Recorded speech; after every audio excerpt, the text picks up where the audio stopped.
Hello दोस्तों, स्वागत है आपका अपने चैनल एग्जामिनेशन पे। तो फिर से मैं हाजिर हूँ RBI grade B general awareness का पार्ट 5 लेकर। आज का पहला क्वेश्चन देखते हैं। रिसेंटली इंडिया और सेंट्रल एशिया डायलॉग का कौन सा एडिशन ऑर्गेनाइज किया गया है? तो इंडिया और सेंट्रल एशिया डायलॉग का सेकंड एडिशन ऑर्गेनाइज किया गया। कौन सा सेकंड एडिशन?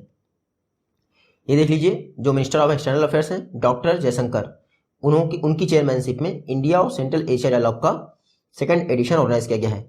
सेंट्रल एशिया में आपको पता ही है 5 सेंट्रल एशियन कंट्रीज हैं, कजाकिस्तान, तजिकिस्तान, तुर्कमेनिस्तान, उज्बेकिस्तान और किर्गिस्तान। इन 5 सेंट्रल एशियन की कंट्रीज के जो एक्सटर्नल अफेयर्स मिनिस्टर हैं उन्होंने पार्टिसिपेट किया। लेकिन जो second India central Asia dialogue की मीटिंग थी उसको हेड किसने किया था? Doctor S Jaishankar. इस मीटिंग में इंडिया द्वारा सेंट्रल एशियन कंट्रीज के लिए $1 बिलियन का लाइन ऑफ क्रेडिट अनाउंस किया गया है। क्या लाइन ऑफ क्रेडिट? वो भी प्रायोरिटी डेवलपमेंटल प्रोजेक्ट के लिए। तो $1 बिलियन का लाइन ऑफ क्रेडिट याद रखिएगा 5 सेंट्रल एशियन कंट्रीज के लिए। नेक्स्ट क्वेश्चन है, केशुभाई पटेल, रिसेंटली इनका निधन हो गया है। आपको पता है किस स्टेट के फॉर्मर चीफ मिनिस्टर थे? तो केशुभाई पटेल गुजरात के फॉर्मर चीफ मिनिस्टर थे। काफी समय तक भारतीय जनता पार्टी में रहे थे केशुभाई पटेल। रिसेंटली इनका निधन हो गया और गुजरात के फॉर्मर चीफ मिनिस्टर थे। आपको याद रखना, यानी पॉलिटिक्स से बिलोंग करते थे। 6 बार यानी 6 टाइम जो है गुजरात के एमएलए भी रहे थे। नेक्स्ट क्वेश्चन है, वर्ल्ड की फर्स्ट साइंस टून बुक जिसका नाम है बाय बाय कोरोना, ये किसने रिलीज की है? तो विश्व की पहली science toon book bye bye corona release की है आनंदीबेन पटेल, जो कि एमपी की और यूपी की इस समय ज्वाइंट गवर्नर है। आपको पता ही होगा। ये देख लीजिए, वर्ल्ड की फर्स्ट साइंस टून बुक नाम है बाय बाय कोरोना, रिलीज किया गया है आनंदीबेन पटेल द्वारा। अच्छा, आपसे एग्जाम में पूछ लेंगे बाय बाय कोरोना जो कि वर्ल्ड की फर्स्ट साइंस टून बुक है वो किसने लिखी है? तो डॉक्टर प्रदीप श्रीवास्तव ने लिखी है, जो कि CDRI central drug research institute Lucknow में काम करते हैं। तो बाय बाय कोरोना बुक लिखी है डॉक्टर प्रदीप श्रीवास्तव ने और रिलीज किसने की है? आनंदीबेन पटेल ने। इसमें एक chapter art of living with corona virus से भी रिलेटेड है, यानी कोरोना वायरस के साथ कैसे जिया जाए। नेक्स्ट क्वेश्चन है, रिसेंटली वुमेन्स T20 चैलेंज जो 2020 में इसका एडिशन होने जा रहा है उसके लिए स्पॉन्सरशिप टाइटल किसको मिला है? तो जियो को वुमेन्स T20 चैलेंज के लिए स्पॉन्सरशिप टाइटल दी गई है BCCI द्वारा। ये देख लीजिए, board of control for cricket in India, इसने जियो को ऑफिशियल स्पॉन्सरशिप घोषित किया है वुमेन्स T20 चैलेंज के लिए। ऐसा पहली बार हुआ है कि स्पेशली वुमेन्स टीम के लिए किसी को स्पॉन्सर किया गया है। तो जियो को वुमेन्स T20 चैलेंज के लिए रिसेंटली स्पॉन्सरशिप मिली है। और ये स्पॉन्सरशिप मतलब कि ये जो वुमेन्स T20 चैलेंज है कहाँ ऑर्गेनाइज होगा? तो शारजाह में ऑर्गेनाइज होगा। तो याद रखिएगा, वुमेन्स T20 के लिए किसको स्पॉन्सरशिप मिली है? जियो को। और BCCI ने दी है, board of control for cricket in India. BCCI की स्थापना हुई थी 1928 में। हेडक्वार्टर है मुंबई के वानखेड़े स्टेडियम में। और वर्तमान में BCCI के 39th प्रेसिडेंट कौन है? सौरभ गांगुली। और आपको जैसा तो पता ही होंगे, जिनको रिसेंटली एशियन क्रिकेट काउंसिल का भी प्रेसिडेंट बनाया गया है। नेक्स्ट क्वेश्चन है, इंडिया में टोटल बायोस्फीयर रिजर्व की संख्या क्या है जिनको UNESCO world network of biosphere list में शामिल किया गया है? तो यूनेस्को की world network of biosphere reserve list में शामिल किए गए हैं इंडिया के 12 बायोस्फीयर रिजर्व। कितने? 12 बायोस्फीयर। ये न्यूज में चर्चा में इसलिए था क्योंकि रिसेंटली जो पन्ना टाइगर रिजर्व है, MP में है पन्ना टाइगर रिजर्व, इसको यूनेस्को के world network of biosphere reserve में शामिल किया गया है। और इसके साथ ही इंडिया के total 12 biosphere reserve world network of biosphere reserve list में शामिल हो गए हैं। तो आपको पता ही है 3 इसमें से MP से हैं, पचमढ़ी, अमरकंटक और पन्ना टाइगर रिजर्व। तो पन्ना टाइगर रिजर्व कहाँ है? MP में है, जो कि यूनेस्को के world network of biosphere reserve में लिस्ट में शामिल हो गया है। तो इंडिया में टोटल 12 बायोस्फीयर रिजर्व हो गए हैं। अच्छा, इंडिया का पहला बायोस्फीयर रिजर्व कौन था जिसको यूनेस्को ने अपनी लिस्ट में शामिल किया था? तो नीलगिरी बायोस्फीयर रिजर्व। ये यूनेस्को की बात कर लेते हैं, United Nation educational scientific and cultural organization, Paris में इसका हेडक्वार्टर है और 1945 में स्थापना हुई थी। DG कौन है? Audrey Azoulay. नेक्स्ट क्वेश्चन है, रिसेंटली किसके द्वारा वुमेन्स रिसर्चर्स को R&D एक्टिविटीज में इंकरेज करने के लिए सर्व पावर स्कीम लॉन्च की गई है? तो सर्व पावर स्कीम लॉन्च की है डॉक्टर हर्षवर्धन ने। Ministry of science and technology के मिनिस्टर हैं डॉक्टर हर्षवर्धन। इन्होंने SERB science and engineering research board, जो कि department of science and technology के तहत कार्य करता है, सर्व पावर स्कीम लॉन्च की है ताकि वुमेन्स को इंकरेज किया जा सके कि वो साइंस एंड टेक्नोलॉजी की फील्ड में कोऑपरेट करेंगे। इसमें क्या होगा, जो भी वुमेन्स सर्व यानी कि science and engineering research board तो सर्व पावर स्कीम में पार्टिसिपेट करेंगी, उनको फेलोशिप प्रोवाइड की जाएगी। 2 कैटेगरीज में ये सपोर्ट दिया जाएगा, एक तो सर्व पावर फेलोशिप होगी, दूसरा सर्व पावर रिसर्च ग्रांट होगी। ग्रांट 10 लाख के आसपास है और फेलोशिप मेरे ख्याल से 50,000 के आसपास है, लेकिन उतना डीप नहीं पूछेंगे। सर्व पावर स्कीम ये वुमेन साइंटिस्ट को प्रमोट करने के लिए है, यानी उनको इंकरेज करने के लिए ताकि साइंस एंड टेक्नोलॉजी की फील्ड में पार्टिसिपेट करें। सर्व मैंने आपको बताया science and engineering research board, ये department of science and technology के तहत कार्य करता है। स्टैचुरी बॉडी है क्योंकि पार्लियामेंट के एक्ट के द्वारा बनाई गई थी। एक्ट पास हुआ था 2008 में और सर्व बनाई गई थी आपकी कब, 2009 में। नेक्स्ट क्वेश्चन है, इंडिया का फर्स्ट टायर पार्क किस इंडियन स्टेट में लोकेटेड है? तो इंडिया का फर्स्ट टायर पार्क कोलकाता में बनाया गया है। जो यूजलेस टायर्स हैं उनकी मदद से ये टायर पार्क बनाया गया है। उसके अलावा कोलकाता में इंडिया की फर्स्ट बोट लाइब्रेरी भी बनाई गई। मैंने आपको बताया था बोट लाइब्रेरी और ये टायर पार्क दोनों कोलकाता में याद रखिएगा। ये देख लीजिए, कोलकाता में इंडिया का फर्स्ट टायर पार्क बनाया गया है वेस्ट बंगाल ट्रांसपोर्ट कॉर्पोरेशन द्वारा। जो यूजलेस टायर्स होंगे उनकी मदद से ये इंडिया का फर्स्ट टायर पार्क बनाया गया है। नेक्स्ट क्वेश्चन है, अमित पंघाल, संजीत और आशीष कुमार, इन्होंने recently Alexis Valentine international tournament में गोल्ड मेडल जीता है। आपको पता है ये तीनों लोग किस फील्ड से रिलेटेड हैं? तो अमित पंघाल, संजीत और आशीष कुमार तीनों बॉक्सिंग से रिलेटेड हैं। देख लीजिए, अमित पंघाल, संजीत और आशीष कुमार, इन्होंने Alexis Valentine international boxing tournament में गोल्ड जीता है। और ये जो Alexis Valentine international boxing tournament है ये फ्रांस के नांटेस में ऑर्गेनाइज किया गया है। अमित पंघाल, संजीत और आशीष कुमार, ये देख लीजिए, अमित पंघाल और संजीत बॉक्सर हैं और हरियाणा से बिलोंग करते हैं, लेकिन आशीष कुमार बॉक्सर तो हैं बट हिमाचल प्रदेश से बिलोंग करते हैं। इन तीनों ने गोल्ड जीता है कहाँ पे? Alexis Valentine international boxing tournament जो कि फ्रांस में ऑर्गेनाइज किया गया है। नेक्स्ट क्वेश्चन है, कस्टमर्स को डिजिटल टूल का एक्सपीरियंस प्रोवाइड करने के लिए इंडियन ऑयल कॉर्पोरेशन लिमिटेड द्वारा किसके साथ पार्टनरशिप की गई है? तो कस्टमर्स को डिजिटल टूल का एक्सपीरियंस प्रोवाइड करने के लिए इंडियन ऑयल कॉर्पोरेशन लिमिटेड ने IBM इंटरनेशनल बिजनेस मशीन के साथ पार्टनरशिप की है। देख लीजिए, IBM ने कोलैबोरेशन किया है इंडियन ऑयल कॉर्पोरेशन लिमिटेड के साथ ताकि जो IOCL के कस्टमर्स होंगे उनको डिजिटल टूल यूज करने का एक्सपीरियंस प्रोवाइड किया सके। ये सारे डिजिटल टूल्स क्या होंगे? Indian oil one mobile app पे अवेलेबल होंगे जो कि IBM प्रोवाइड करेगा, इंटरनेशनल बिजनेस मशीन। IBM के CEO कौन है? अरविंद कृष्णा, याद रखिएगा, ये रिसेंटली अपॉइंट हुए हैं अरविंद कृष्णा। नेक्स्ट क्वेश्चन है, रिसेंटली मुंबई पोर्ट ट्रस्ट के नए चेयरमैन कौन अपॉइंट हुए हैं? तो मुंबई पोर्ट ट्रस्ट के नए चेयरमैन बन गए हैं राजीव जलोटा। कौन बने हैं? राजीव जलोटा। ये देख लीजिए, राजीव जलोटा मुंबई पोर्ट ट्रस्ट के नए चेयरमैन बन गए हैं। इन्होंने किसको रिप्लेस किया है? तो संजय भाटिया को रिप्लेस कर दिया है। संजय भाटिया क्या बन गए हैं? महाराष्ट्र के नए लोकायुक्त बन गए हैं। तो दो क्वेश्चन हो जाते हैं इससे कि महाराष्ट्र के नए लोकायुक्त कौन बने हैं? संजय भाटिया। और मुंबई पोर्ट के चेयरपर्सन कौन बने हैं? राजीव जलोटा। तीसरा क्वेश्चन ये बनता है कि राजीव जलोटा रिसेंटली मुंबई पोर्ट के चेयरपर्सन बने हैं, उन्होंने किसको रिप्लेस किया है? तो संजय भाटिया को रिप्लेस किया है। इस तरह से आप बनाना सीखिएगा। नेक्स्ट क्वेश्चन है, electronics sector skill council of India के नए CEO कौन अपॉइंट हुए हैं? तो electronics sector skill council of India के यानी ESSCI के नए CEO अपॉइंट हुए हैं PVG मेनन। कैबिनेट कमेटी द्वारा recently electronics sector skill council of India के नए CEO अपॉइंट कर दिए गए हैं PVG मेनन। ये जो ESSCI है यानी electronic sector skill council of India, ये NSDC के साथ मिलकर कार्य करती है और ministry of electronics and information technology के तहत आती है। पर्पज है स्किलिंग और री स्किलिंग प्रोवाइड करना इलेक्ट्रॉनिक्स इंडस्ट्री को। तो ESSCI यानी electronic sector council of India के नए CEO चीफ एग्जीक्यूटिव ऑफिसर बने हैं PVG मेनन, याद रखिएगा। नेक्स्ट क्वेश्चन है, सुपर टाइफून गोनी जो कि वर्ल्ड का 2020 में स्ट्रॉन्गेस्ट टाइफून है, इसने रिसेंटली किस पैसिफिक कंट्री को, प्रशांत महासागरीय कंट्री को हिट किया है? तो गोनी साइक्लोन ने फिलीपींस को रिसेंटली हिट किया था, ऐसा कहा गया है। 2020 का स्ट्रॉन्गेस्ट तूफान है गोनी, जिसने रिसेंटली फिलीपींस के मेन आइलैंड यानी लुजोन को हिट किया है। तो याद रखिएगा, फिलीपींस को हिट किया है गोनी ने। इससे पहले 2013 में इतना ही खतरनाक साइक्लोन आया था हयान, जिसकी वजह से 6300 लोगों की मौत हो गई थी। तो फिलीपींस को हिट किया है गोनी ने, जो कि 2020 का स्ट्रॉन्गेस्ट साइक्लोन है। फिलीपींस की बात करें तो प्रेसिडेंट कौन है? रोड्रिगे ड्यूटर्टे। कैपिटल आपको बताइए मनीला, और फिलीपींस की करेंसी क्या है? पेसो। गोनी साइक्लोन याद रखिएगा। नेक्स्ट क्वेश्चन है, एयरपोर्ट अथॉरिटी ऑफ इंडिया द्वारा अडानी ग्रुप को कितने एयरपोर्ट 50 वर्षों के लिए लीज पर दिए गए हैं? तो आपको पता ही है, टोटल 6 एयरपोर्ट देने हैं अडानी ग्रुप को 50 वर्षों की लीज पर। कौन देगा? Airport authority of India. Central government द्वारा फरवरी 2019 में डिसाइड किया गया था कि 6 मेजर एयरपोर्ट अडानी ग्रुप को 5 वर्षों के लिए लीज पर दिए जाएंगे। ये 6 मेजर पोर्ट याद रखिएगा, क्योंकि ऑप्शन में देगा कि इनमें से कौन सा पोर्ट अडानी ग्रुप को लीज पे नहीं दिया गया है।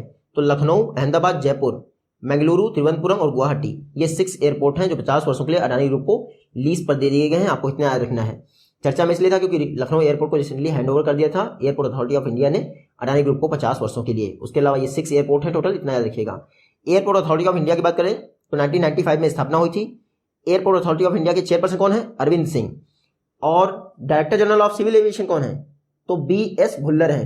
एक्स ऑफिशियो इसलिए लिखा है कि जो सेक्रेटरी ऑफ सिविल एविएशन होता है वही DGCA होता है इंडिया का। नेक्स्ट क्वेश्चन है, इंडिया की first solar energy driven miniature train कहाँ इनॉग्रेट की गई है? तो सोलर एनर्जी से चलने वाली मिनिएचर ट्रेन को इनॉग्रेट किया गया है केरल में। कहाँ पे? केरल में। ये देख लीजिए, जो केरल के चीफ मिनिस्टर हैं पिनराई विजयन, उन्होंने सोलर एनर्जी से चलने वाली इंडिया की फर्स्ट मिनिएचर ट्रेन को इनॉग्रेट किया है केरल के वेली टूरिस्ट विलेज में। टोटल 2.5 किलोमीटर की लेंथ ये कवर करेगा। 3 बोगीज हैं और हर बोगी में 45 लोग बैठ सकते हैं, यानी 45 × 3 135 लोग हो गए पूरी ट्रेन में। टोटल कॉस्ट क्या आई है? तो इस मिनिएचर ट्रेन जो कि सोलर पावर से चलेगी, इसको बनाने में कॉस्ट आई है 60 करोड़। इंडिया की first solar power miniature train कहाँ पे चली है?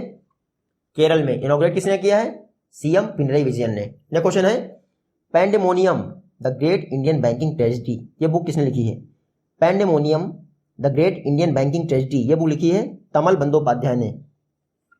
ये देख लीजिए, तमल बंदोपाध्याय द्वारा एक बुक लिखी गई है pandemonium the great Indian banking tragedy. इस बुक को पब्लिश करेगी रोली बुक्स। तो बुक का नाम है देखिएगा, और राइटर का तमल बंदोपाध्याय। बुक का नाम है पैंडेमोनियम। आगे का याद रखिए, पीछे का जरूरत नहीं है आपको। नेक्स्ट क्वेश्चन है, दुअर्ते पसेको रिसेंटली IPU के प्रेसिडेंट की पोस्ट को जो इलेक्शन हुआ था उसको जीत लिया है। आपको पता ना दुअर्ते पसेको किस कंट्री से बिलोंग करते हैं? तो दुअर्ते पसेको पोर्चुगल से बिलोंग करते हैं। पुर्तगाल के मेंबर ऑफ पार्लियामेंट हैं दुअर्ते पसेको। रिसेंटली IPU के प्रेसिडेंट का चुनाव इन्होंने जीत लिया है। ये IPU के इंटरनेशनल पार्लियामेंट्री यूनियन के 30वें प्रेसिडेंट होंगे। ये देख लीजिए, 30वें अध्यक्ष होंगे। कौन? दुअर्ते पसेको। पुर्तगाल से बिलोंग करते हैं। अब 2020 से लेकर 2023 तक यानी 3 वर्षों के लिए IPU के प्रेसिडेंट होंगे। कौन? दुअर्ते पसेको। इन्होंने मैक्सिको के MP जो मेंबर ऑफ पार्लियामेंट थे गैब्रिएला क्यूएस बैरन को रिप्लेस कर दिया है। दुअर्ते पसेको IPU के अगले 3 वर्षों के लिए प्रेसिडेंट बनेंगे और ये 30वें प्रेसिडेंट हैं। इंटरनेशनल पार्लियामेंट्री यूनियन की बात करें तो जिनेवा में इसका हेडक्वार्टर है, जहां पे WMO का और ILO का हेडक्वार्टर है, वहीं पे इसका भी हेडक्वार्टर है। और IPU स्थापना हुई थी 1889 में। टोटल मेंबर कितने हैं? 179 कंट्रीज के मेंबर हैं IPU international parliamentary union. Next question है, chief justice of India Sharad Arvind Bobde ji और जस्टिस DY चंद्रचूड़, इन्होंने इंडिया का first ever e resource centre and virtual court recently कहाँ पे इनॉग्रेट किया है? तो इंडिया का first ever e resource centre and virtual court इन दो लोगों ने इनॉग्रेट किया है नागपुर में। नागपुर में जो आपका जुडिशियल ऑफिसर्स ट्रेनिंग इंस्टीट्यूट है, वहीं पर इंडिया का first ever e resource centre and virtual court inaugurate किया गया है CJI शरद अरविंद बोबड़े जी और जस्टिस DY चंद्रचूड़। इसका नाम क्या है? जो इंडिया का first ever e resource centre and virtual court है, इसका नाम है न्याय कौशल। तो नागपुर में इनॉग्रेट किया गया है। इन 2 जजेस ने मिलकर इनॉग्रेट किया है। तो वर्चुअल तरीके से जितना भी डाटा होगा ऑल ओवर कंट्री में, हाई कोर्ट्स का, सुप्रीम कोर्ट का, डिस्ट्रिक्ट कोर्ट का, वो सारा न्याय कौशल पर अवेलेबल होगा। तो न्याय कौशल जो नागपुर में जुडिशियल ऑफिसर ट्रेनिंग इंस्टीट्यूट है वहीं पर सेटअप किया गया है। नेक्स्ट क्वेश्चन है, recently biomass gasification based hydrogen generation technology को डिमॉन्स्ट्रेट करने के लिए किसने IOCL के साथ पार्टनरशिप की है या फिर समझौता किया है? तो IISc Bengaluru Indian institute of sciences, इन्होंने IOCL के साथ समझौता किया है biomass gasification based hydrogen generation technology को डिमॉन्स्ट्रेट करने के लिए। देख लीजिए, इंडियन इंस्टीट्यूट ऑफ साइंस, इसने IOCL Indian oil corporation limited के R&D सेंटर के साथ समझौता किया है ताकि हाइड्रोजन जनरेशन टेक्नोलॉजी को डेवलप किया सके। ये हाइड्रोजन टेक्नोलॉजी जो होगी जनरेशन, ये बायोमास गैसिफिकेशन बेस्ड होगी। तो biomass gasification based hydrogen generation technology के लिए IISc बेंगलुरु और इंडियन ऑयल कॉर्पोरेशन लिमिटेड ने आपस में साइन किया है। पर्पस क्या है हाइड्रोजन जनरेशन टेक्नोलॉजी का डेवलप करने के लिए? पर्पस ये है कि फ्यूल सेल ग्रेड हाइड्रोजन को अफोर्डेबल प्राइस से बनाया जा सके। तो फ्यूल सेल बसेस जो है इंडिया में आसानी से रन की जाएंगी अगर हाइड्रोजन सक्सेसफुली बायोमास से जनरेट हो गई। तो इंडियन ऑयल कॉर्पोरेशन लिमिटेड और IISc बेंगलुरु ने आपस में साइन किया है। नेक्स्ट क्वेश्चन है, प्रियंका राधाकृष्णन, इन्होंने हिस्ट्री बना दी है। फर्स्ट इंडियन टीवी वुमेन है जिनको न्यूजीलैंड में मिनिस्टर बनाया गया है। आपको बताना है प्रियंका राधाकृष्णन नेटिव किस इंडियन स्टेट की हैं? तो तमिलनाडु की नेटिव हैं प्रियंका राधाकृष्णन। न्यूजीलैंड में रिसेंटली इलेक्शन हुए थे और जो जेसिंडा आर्डन की गवर्नमेंट है, जो वहाँ के प्राइम मिनिस्टर हैं जेसिंडा आर्डन, उनकी गवर्नमेंट ने प्रियंका राधाकृष्णन को मिनिस्टर बना दिया है। और ये फर्स्ट इंडियन ओरिजिन की महिला हैं जिनको न्यूजीलैंड में मिनिस्टर बनाया गया है। देखिएगा, चेन्नई तमिलनाडु से बिलोंग करती थी प्रियंका राधाकृष्णन। न्यूजीलैंड के प्राइम मिनिस्टर कौन है? जेसिंडा आर्डन, लेबर पार्टी से बिलोंग करती है, मैंने आपको बताई है। वेलिंगटन इसकी कैपिटल है। नेक्स्ट क्वेश्चन है, गवर्नमेंट ऑफ इंडिया द्वारा कोविड अफेक्टेड जो कंट्रीज को हेल्प करने के लिए मिशन लॉन्च किया गया उसका नाम क्या है? तो कोविड अफेक्टेड कंट्रीज या फिर रीजन को हेल्प करने के लिए जो मिशन लॉन्च किया उसका नाम है मिशन सागर। मिशन सागर 1, मिशन सागर 2। ये देख लीजिए, सागर 1 मई जून 2020 में स्टार्ट हुआ था। फूड एंड मेडिसिन प्रोवाइड की गई थी मालदीव, मॉरिशस, सेशल्स, मेडागास्कर और कोमोरोस को, 5 कंट्रीज को। फिर उसके बाद सेकंड मिशन सागर 2 फिर से लॉन्च हुआ, जिसमें INS एरावत गया। फूड एंड मेडिसिन डिलीवर करने के लिए 4 कंट्रीज थी, सूडान, साउथ सूडान, जिबूती और इरिट्रिया। इन 4 कंट्रीज को मिशन सागर 2 के तहत INS एरावत ने मेडिसिन डिलीवर की है 100 टन के आसपास food and medicine. Sagar initiative prime minister Modi का इनिशिएटिव है। फुल फॉर्म क्या है सागर का? Securities and growth for all in the region. Next question है गंगा उत्सव 2020, रिसेंटली इसको ऑर्गेनाइज किया गया है national mission for clean Ganga के द्वारा। ये बताना है आपको कि किस डेट को इसको ऑर्गेनाइज किया गया है। तो गंगा उत्सव 2020 इसको मेरे ख्याल से 4 नवंबर को ऑर्गेनाइज किया गया है। ये देख लीजिए, हाँ 4 नवंबर को ऑर्गेनाइज किया गया है गंगा उत्सव 2020। रिसेंटली 12वां एडिशन ऑर्गेनाइज किया गया है गंगा उत्सव 2020 का। किसने ऑर्गेनाइज किया है? National mission for clean Ganga.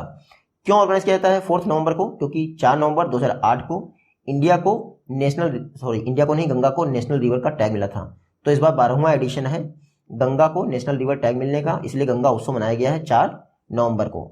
यह क्वेश्चन है कॉम्पिटिशन कमीशन ऑफ इंडिया द्वारा रिसेंटली अप्रूव कर दिया गया है कि जो भारतीय एक्सा का जनरल इंश्योरेंस बिजनेस है वो किस कंट्री द्वारा एक्वायर कर लिया जाएगा। तो भारतीय एक्सा का जितना भी जनरल इंश्योरेंस बिजनेस है इसको ICICI लोम्बार्ड एक्वायर कर लेगा। ये देख लीजिए, कॉम्पिटिशन कमीशन ऑफ इंडिया ने अनाउंस कर दिया है या फिर अप्रूव कर दिया है कि ICICI लोम्बार्ड भारतीय एक्सा जनरल इंश्योरेंस कंपनी का जितना भी जनरल इंश्योरेंस का बिजनेस है उसको एक्वायर कर लेगा। और ये एक्विजिशन पॉसिबल हुआ है कॉम्पिटिशन एक्ट 2002 के सेक्शन 31(1) के तहत। तो ICICI लोम्बार्ड भारतीय एक्सा के जनरल इंश्योरेंस बिजनेस को एक्वायर कर लेगा। किसने कहा है? Competition commission of India. Competition commission act का पास हुआ था 2002 में। जितने भी मर्जर होते हैं उसके लिए फाइनल डिसीजन इसी का होता है इंडिया में, इतना याद रखिएगा। नेक्स्ट क्वेश्चन है सतीश प्रसाद सिंह, रिसेंटली इनका निधन हो गया, आपको बताना है किस स्टेट के फॉर्मर चीफ मिनिस्टर थे? सतीश प्रसाद सिंह, ये बिहार के मिनिमम टेन्योर के चीफ मिनिस्टर थे सतीश प्रसाद सिंह। ये देख लीजिए, chief minister and socialist of Bihar Satish Prasad Singh का निधन हो गया। सबसे कम टेन्योर के चीफ मिनिस्टर थे सतीश प्रसाद सिंह, कहाँ के?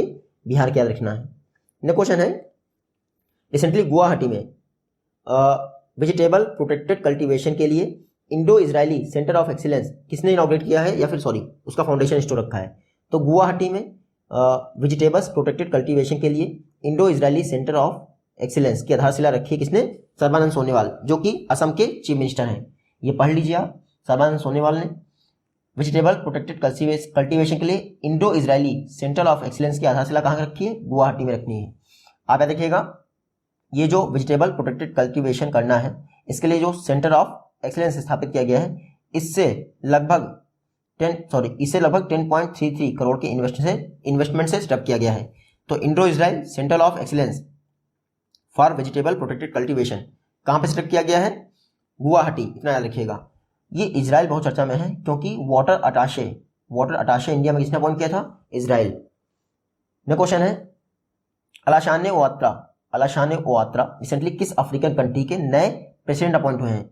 तो अलाशाने ओआत्रा आइवरी कोस्ट के नए प्रेसिडेंट बने हैं। ये देख लीजिए, अलाशाने ओआत्रा आइवरी कोस्ट के नए प्रेसिडेंट बन गए हैं। तीसरी विक्ट्री है, यानी तीसरी बार इन्होंने प्रेसिडेंट का चुनाव जीता है आइवरी कोस्ट। याद रखिएगा, अलाशाने ओआत्रा।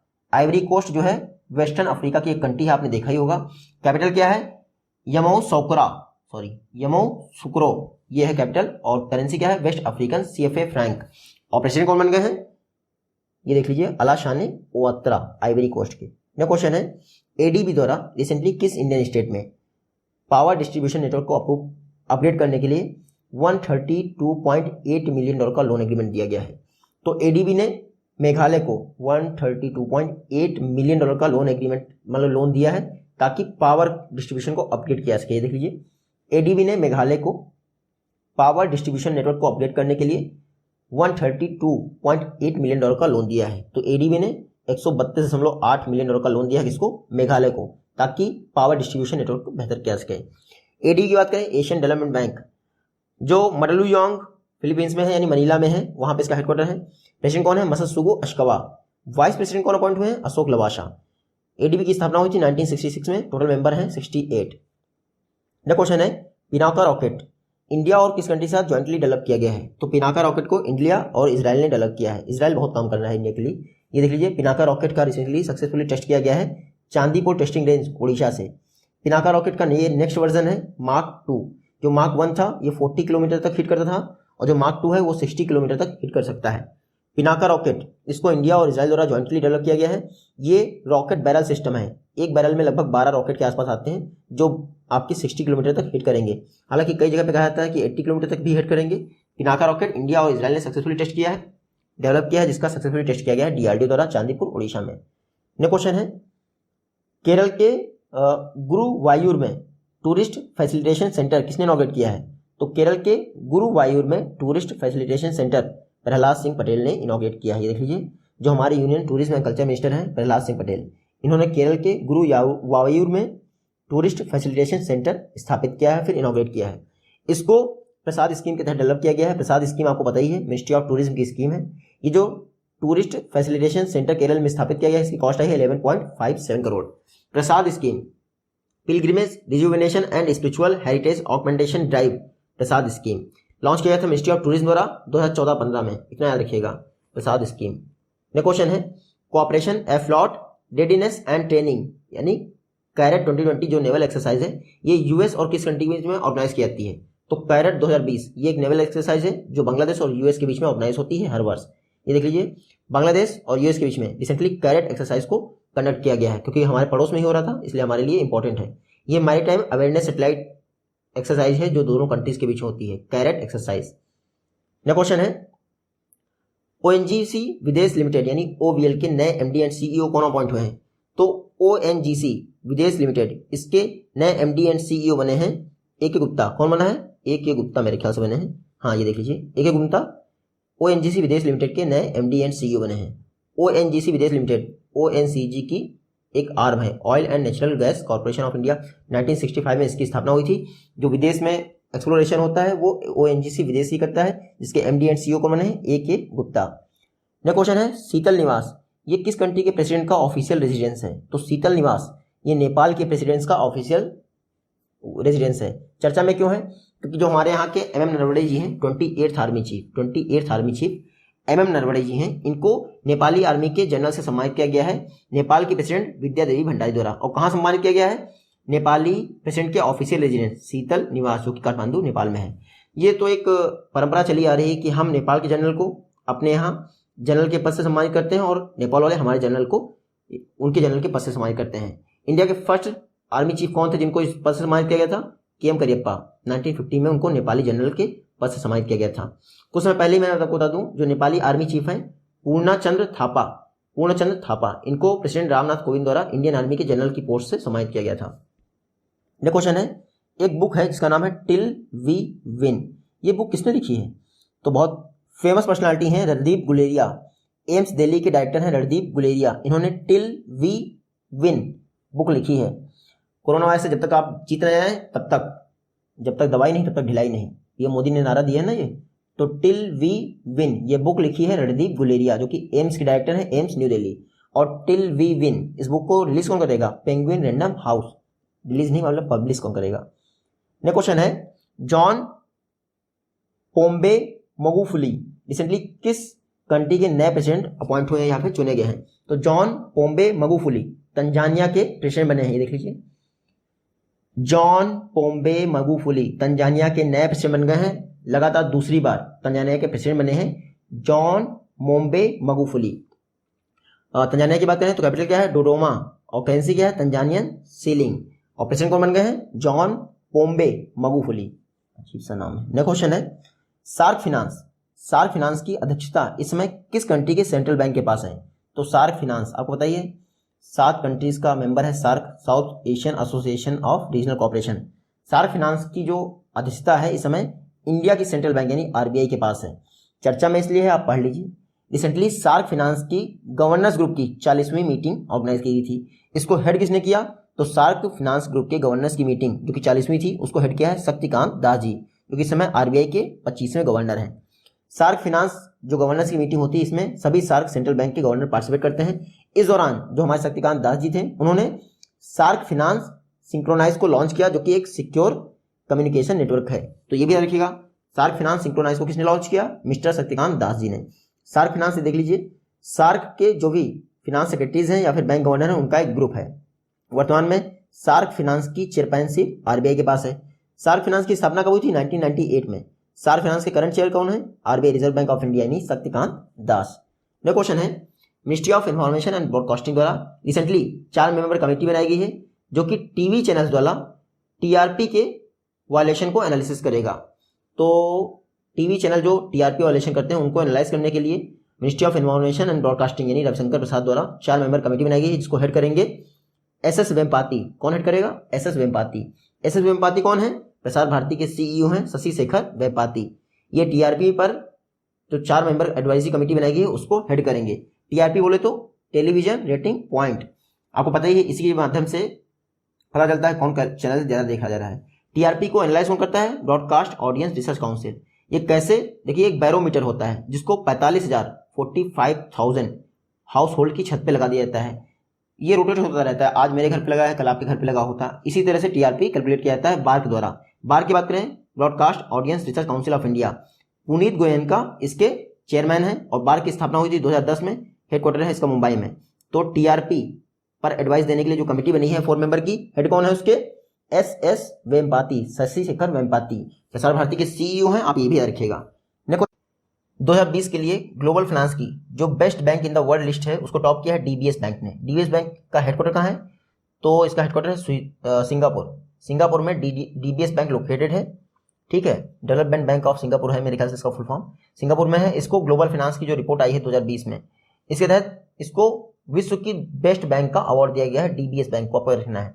साथ ही साथ ग्लोबल फाइनेंस द्वारा डीबीएस बैंक को एशिया की सेफेस्ट बैंक का भी अवार्ड दिया गया है। लगातार 12वें वर्ष है जब ये एशिया की सेफेस्ट बैंक डिक्लेयर की गई है। तो सेफेस्ट एशिया की है और वर्ल्ड की बेस्ट बैंक है डीबीएस बैंक। कहाँ पे है? याद रखिएगा, सिंगापुर में है। अगर वर्ल्ड में बेस्ट बैंक की बात की जाए, वर्ल्ड में सेफेस्ट नेटवर्क की बात की जाए तो 4th नंबर पे है।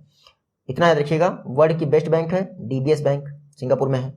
और एशिया की सेफेस्ट बैंक कौन सी है? DBS bank. ये रिलीज किसने किया है एनालिसिस? तो ग्लोबल फाइनेंस, क्योंकि न्यूयॉर्क बेस्ड एक ट्रेड पब्लिकेशन है, उसने ये रैंकिंग जारी की है। नेक्स्ट क्वेश्चन है, इंडिया को जो राफेल एयरक्राफ्ट है उसके सेकंड बैच में 3 राफेल एयरक्राफ्ट मिल गए हैं। आपको बताना अब इंडिया के पास टोटल कितने राफेल एयरक्राफ्ट होंगे। तो मैंने आपको बताया था 5 पहले आए थे, 3 और आ गए हैं, तो 8 इंडिया के पास राफेल एयरक्राफ्ट हो गए हैं। ये देख लीजिए, रिसेंटली राफेल एयरक्राफ्ट का सेकंड बैच जो कि 3 राफेल एयरक्राफ्ट का था वो पहुंच गया है इंडिया, और अब इंडिया के पास 8 राफेल एयरक्राफ्ट हो गए हैं। पहला बैच आपका अंबाला पहुंचा था और दूसरा पहुंचा है जामनगर गुजरात में। इतना याद रखिएगा। गोल्डन एरो जो स्क्वाड्रन है उसमें राफेल को शामिल किया गया है और फ्रांस की डसाल्ट एविएशन इसको बना रही है। देखिए, मैंने आपको प्रीवियस वीडियो में बताया था कि 36 राफेल जो डील हुई है 59,000 करोड़ की, वो 2021 तक आ जाने हैं, लेकिन नहीं, यहाँ पे 2023 लिखा है और ये कहा है आरकेएस भदौरिया जी ने। तो इसको डाटा ही सही माना जाएगा। जो 36 राफेल हैं वो 2023 तक कंप्लीट आ जाएंगे। अभी 8 आ चुके हैं 2 बैचेस में। नेक्स्ट क्वेश्चन है, नमामि गंगे प्रोग्राम के लिए किस फेमस आइकॉनिक कॉटन कॉन्ट्रैक्टर को चूज किया गया है। तो नमामि गंगे प्रोग्राम के लिए चाचा चौधरी को चूज किया गया है। ये देख लीजिए, चाचा चौधरी को नमामि गंगे प्रोग्राम के लिए लॉन्च किया गया है। आपको बताइए, चाचा चौधरी का दिमाग कंप्यूटर से भी तेज है, ये तो हम लोगों ने बचपन में देखा ही था। नमामि गंगे प्रोग्राम के लिए चाचा चौधरी को सिलेक्ट कर लिया गया है। रिसेंटली उत्तराखंड में जो देहरादून म्युनिसिपल कॉर्पोरेशन है उसने एक नया इनिशिएटिव लॉन्च किया है, प्लास्टिक लाओ मास्क ले जाओ इनिशिएटिव। तो ये भी याद रखिएगा, प्लास्टिक लाओ मास्क ले जाओ इनिशिएटिव देहरादून म्युनिसिपल कॉर्पोरेशन ने लॉन्च किया है और चाचा चौधरी नमामि गंगे प्रोग्राम के नए एम्बेसडर। नेक्स्ट क्वेश्चन है, जो सिस्का एलईडी आप जानते हैं, सिस्का एलईडी जो कि एक फास्ट मूविंग इलेक्ट्रिकल गुड्स की कंपनी है, फास्ट मूविंग इलेक्ट्रिकल गुड्स की कंपनी है सिस्का एलईडी। इसके ब्रांड एम्बेसडर कौन है? राजकुमार राव। आपको पता ही होगा, पहले इरफान खान थे सिस्का एलईडी के, लेकिन उनका निधन हो गया इरफान खान जी का। राजकुमार राव तो इंडिया के मोस्ट ब्रिलियंट एक्टर्स में से एक थे इरफान खान, रिसेंटली इनका निधन हो गया था, आपको पता ही होगा यार। तो सिस्का एलईडी के नए ब्रांड एम्बेसडर बने हैं राजकुमार राव। जल्दी बोलने के चक्कर में कुछ भी बोल देता हूँ मैं। नेक्स्ट क्वेश्चन है, NDDB national dairy development board के जो चेयरमैन हैं दिलीप रथ, रिसेंटली इनको इंटरनेशनल डेयरी फेडरेशन में बोर्ड में शामिल कर लिया गया है। आपको पता है इंटरनेशनल डेयरी फेडरेशन, इसका हेडक्वार्टर कहाँ है? तो ब्रसेल्स में इसका हेडक्वार्टर है। कहाँ पे? ब्रसेल्स। बेल्जियम की कैपिटल है ब्रसेल्स, जहां पर इंटरनेशनल डेयरी फेडरेशन का हेडक्वार्टर है। रिसेंटली इंडिया के जो एनडीडीबी के चेयरपर्सन हैं दिलीप रथ, इनको इंटरनेशनल डेयरी फेडरेशन बोर्ड में चुन लिया गया है। इंडिया आपको बताइए वर्ल्ड का लार्जेस्ट मिल्क प्रोड्यूसिंग कंट्री है, साथ ही साथ जो वर्ल्ड की लार्जेस्ट बोवाइन पॉपुलेशन है वो भी इंडिया में ही रहती है। इंटरनेशनल डेयरी फेडरेशन की बात करें तो 1903 में स्थापना हुई थी और ये प्रेसिडेंट कौन है ये आप पढ़ लीजिएगा, ब्राज़ाले करके है कोई, और इंटरनेशनल डेयरी फेडरेशन का हेडक्वार्टर है ब्रसेल्स बेल्जियम में। रिसेंटली दिलीप रथ को इसके लिए चुन लिया गया है। नेक्स्ट क्वेश्चन है जेसी डेनियल अवार्ड जो कि केरला गवर्नमेंट द्वारा दिए जाते हैं मलयालम सिनेमा में लाइफ टाइम अचीवमेंट के लिए। तो जेसी डेनियल अवार्ड से किसको सम्मानित किया गया है तो हरिहरन जो कि एक मलयालम एक्टर हैं, इनको जेसी डेनियल अवार्ड दिया गया है चीफ मिनिस्टर पिनरई विजयन द्वारा, केरल की गवर्नमेंट द्वारा मलयालम सिनेमा में लाइफ टाइम कंट्रीब्यूशन के लिए जेसी डेनियल अवार्ड दिया जाता है, जो इस बार मिला है हरिहरन को 5 लाख रुपए का कैश दिया जाता है, इतना याद रखिएगा। नेक्स्ट क्वेश्चन है बुल स्ट्राइक। बुल स्ट्राइक एक ट्राई सर्विस कमांड एक्सरसाइज है जिसका नाम है बुल स्ट्राइक। रिसेंटली किस आइसलैंड पर इसको कंडक्ट किया गया है तो बुल स्ट्राइक को अंडमान निकोबार द्वीप समूह के टेरेसा आइसलैंड पर कंडक्ट किया गया है। बुल स्ट्राइक याद रखिएगा, तीनों जो हमारी आर्म फोर्सेस हैं आर्मी, नेवी और एयरफोर्स, इनका ट्राई सर्विसेज कमांड कहाँ स्थित है तो इंडिया में एकमात्र कमांड ऐसा है जो ट्राई सर्विसेज कमांड है, अंडमान एंड निकोबार कमांड। यहाँ पे तीनों सेनाओं का संयुक्त कमांड है, उसके द्वारा ही बुल स्ट्राइक एक्सरसाइज को कंडक्ट किया गया है टेरेसा आइसलैंड पर जो कि निकोबार ग्रुप का आइसलैंड है। तो इतना याद रखिएगा, बुल स्ट्राइक एक्सरसाइज तीनों सेनाओं ने कंडक्ट की है कहाँ पे टेरेसा आइसलैंड जो कि निकोबार ग्रुप का आइलैंड है। कुछ समय पहले ही सागर कवच एक्सरसाइज भी कंडक्ट की गई थी, लेकिन ये आपसे नहीं पूछेंगे कहाँ पे ऑर्गेनाइज की गई थी क्योंकि काफी पुरानी न्यूज हो गई है। नेक्स्ट क्वेश्चन है हॉकी इंडिया के नए प्रेसिडेंट अनपोस्ट सिलेक्ट कर लिए गए हैं कौन तो हॉकी इंडिया के नए प्रेसिडेंट अनपोस्ट सिलेक्ट किए गए हैं ज्ञानेंद्रो निगोम्बम। ये देख लीजिए, ज्ञानेंद्रो निगोम्बम हॉकी इंडिया के नए प्रेसिडेंट हो गए हैं, इनको अनपोस्ट सिलेक्ट कर लिया गया है। जो फॉर्मर प्रेसिडेंट थे मोहम्मद मुश्ताक अहमद, ये हॉकी इंडिया एग्जीक्यूटिव बोर्ड में शामिल हो गए हैं। तो अब हॉकी इंडिया के नए प्रेसिडेंट कौन अपॉइंट हो गए ज्ञानेंद्रो निगोम्बम। इसी के साथ नॉर्थ ईस्ट से हॉकी इंडिया के फर्स्ट प्रेसिडेंट भी बन गए हैं ज्ञानेंद्रो निगोम्बम, ये मणिपुर से बिलोंग करते हैं। तो याद रखिएगा ज्ञानेंद्रो निगोम्बम हॉकी इंडिया के नए प्रेसिडेंट। नेक्स्ट क्वेश्चन है virtual global investor round table conference, इसको किसने हेड किया है तो virtual global investor round table conference इसको पीएम मोदी ने हेड किया है। देख लीजिए, पीएम मोदी द्वारा recently virtual global investor round table conference को हेड किया गया है। ये जो virtual global round table conference है इन्वेस्टर्स की, इसको मिनिस्ट्री ऑफ फाइनेंस ऑर्गेनाइज करती है national investment and infrastructure fund के साथ मिलकर। इस बार जो virtual global investor round table conference है इसमें 20 कंट्रीज के pension and sovereign wealth fund ने पार्टिसिपेट किया जिनकी टोटल वैल्यू है $6 ट्रिलियन के आसपास। ये मिनिस्ट्री ऑफ फाइनेंस और NIIF national investment and infrastructure fund इसको ऑर्गेनाइज करता है। VGIR virtual global investor round table conference. NIIF की बात करें national investment and infrastructure fund, India का first infrastructure specific investment fund है जो कि 2015 में स्थापित किया गया था। हेडक्वार्टर इसका मुंबई में है और CEO कौन है सुजॉय बोस।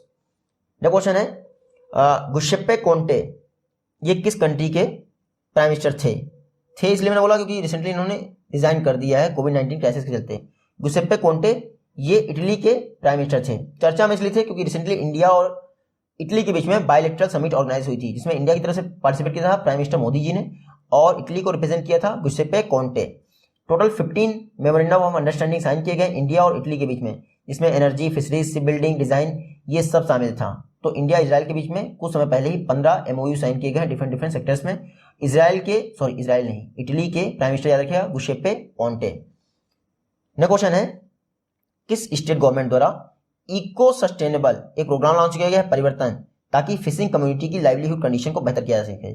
तो फिशिंग कम्युनिटी यानी मछली पालन जो कम्युनिटी है उसकी लाइवलीहुड कंडीशन को बेहतर करने के लिए केरल गवर्नमेंट द्वारा परिवर्तन प्रोग्राम लॉन्च किया गया है। परिवर्तन प्रोग्राम याद रखिएगा, ये केरल गवर्नमेंट द्वारा लॉन्च किया गया है फिशिंग कम्युनिटी की लाइवलीहुड कंडीशन को बेहतर करने के लिए। ये जो परिवर्तन प्रोग्राम है इसको हेड कौन करेगा तो Kerala state coastal area development corporation द्वारा इसको हेड किया जाएगा या फिर लीड किया जाएगा। कुछ समय पहले ही जो हमारे जल शक्ति मिनिस्टर हैं गजेंद्र सिंह शेखावत, उन्होंने इंडिया का first solar based integrated multi village water supply project Arunachal Pradesh में लॉन्च किया था। ये भी याद रखिएगा, इंडिया का first solar based integrated multi village water supply project Arunachal Pradesh में लॉन्च किया गया है गजेंद्र सिंह शेखावत द्वारा। इंडिया में पहली बार ऐसा कोई प्रोजेक्ट लॉन्च किया गया है जो कि सोलर से ही चलता है और वाटर सप्लाई करता है मल्टी विलेजेस में, यानी कई सारे विलेजेस में। 28.50 करोड़ की लागत से बनाया गया है। और अरुणाचल प्रदेश में इनॉग्रेट किया है किसने? गजेंद्र सिंह शेखावत ने। दोनों याद रखिएगा। परिवर्तन ये केरल गवर्नमेंट की स्कीम है फिशिंग कम्युनिटी के लिए, और इंडिया का first solar based integrated multi village water supply project ये अरुणाचल प्रदेश में इनॉग्रेट किया गया है। नेक्स्ट क्वेश्चन है, ओपेक इंडिया डायलॉग का रिसेंटली कौन सा एडिशन ओपेक सेक्रेटरीट द्वारा होस्ट किया गया है? तो ओपेक इंडिया डायलॉग का रिसेंटली 4th जो एडिशन है वो ओपेक सेक्रेटरीट द्वारा ऑर्गेनाइज किया गया। ये देख लीजिए 4th एडिशन हुआ है ओपेक इंडिया डायलॉग का, जिसको कि ओपेक सेक्रेटरीट यानी ओपेक के सचिवालय द्वारा होस्ट किया गया है। किसने मतलब कि चेयरमैनशिप इसके पास रही है? तो इंडिया की तरफ से श्री धर्मेंद्र प्रधान जी ने पार्टिसिपेट किया है। और ओपेक के को चेयरपर्सन कौन है इस समय? मोहम्मद शनूशी बरकिंदो। तो याद रखिएगा 4th एडिशन हुआ है ओपेक इंडिया डायलॉग का, होस्ट किया गया है ओपेक सेक्रेटरीट द्वारा। ओपेक आपको पता ही है, organization for petroleum exporting countries. ये जो पेट्रोल को एक्सपोर्ट करने वाली कंट्रीज हैं उनका ग्रुप है ओपेक। इंडिया और ओपेक के बीच में रिसेंटली चौथा हाई लेवल डायलॉग ऑर्गेनाइज किया गया है। सबसे पहले 2015 में ये डायलॉग हुआ था, इस बार वर्चुअल तरीके से हुआ है। और कहा गया है ओपेक इंडिया का जो 5वां डायलॉग है, अगर वो अगली बार पर्सन यानी कि फिजिकल फॉर्म में हुआ तो वो नई दिल्ली में होगा, अदरवाइज वर्चुअल फॉर्म में तो कहीं से भी कर सकते हो आप। नेक्स्ट क्वेश्चन है, सेबी की रिवाइज गाइडलाइंस के अनुसार अगर कोई म्यूचुअल फंड ओवरसीज इन्वेस्टमेंट करता है तो उसकी मैक्सिमम लिमिट कितनी कर दी गई है? तो पहले $300 मिलियन लिमिट थी ओवरसीज इन्वेस्टमेंट की म्यूचुअल फंड के लिए, अब उसको बढ़ाकर $600 मिलियन कर दिया गया। कितना? $600 मिलियन। ये देख लीजिए, पहले $300 मिलियन थी ओवरसीज इन्वेस्टमेंट जो इन्वेस्टमेंट की लिमिट थी किसी भी म्यूचुअल फंड के लिए, उसको बढ़ाकर $600 मिलियन कर दिया गया है। उसके अलावा याद रखिएगा, अगर overall mutual fund industry investment करती है ओवरसीज तो उसकी लिमिट है $7 बिलियन, तो इतना याद रखिएगा। उसके अलावा अगर हमारे इंडिया से कोई म्यूचुअल फंड है और वो फॉरेन में यानी ओवरसीज एक्सचेंज ट्रेडेड फंड में इन्वेस्ट कर रहा है तो वो मैक्सिमम $200 मिलियन तक का इन्वेस्टमेंट कर सकता है, जो कि पहले $50 मिलियन लिमिट थी। वहीं अगर पूरी इंडस्ट्री किसी एक्सचेंज ट्रेडेड फंड में लगा रही है तो $1 बिलियन से ऊपर नहीं लगा सकती है। तो सेबी ने रिसेंटली रिवाइज किया है ये फॉर्मेट। सेबी में आपको पढ़ा ही चुका हूँ, 1988 में स्थापना हुई थी, बाद में 1992 में इसका एक्ट पास हो गया था सेबी का। हेडक्वार्टर मुंबई में है और चेयरपर्सन है अजय त्यागी।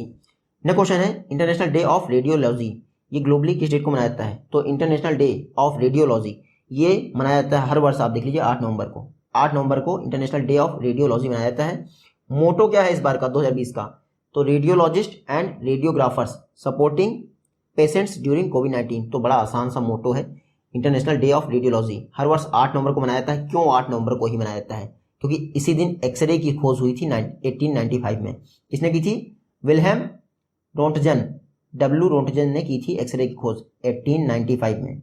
तो ये ईयर भी इंपॉर्टेंट है और साथ ही साथ ये भी इंपॉर्टेंट है कि एक्सरे की खोज किसने की थी? रोंटजन ने। हालांकि आपको रटा ही होगा। World radiology day first time कब मनाया गया था? 2012 में। जल्दी मिलते हैं आपसे नेक्स्ट वीडियो में।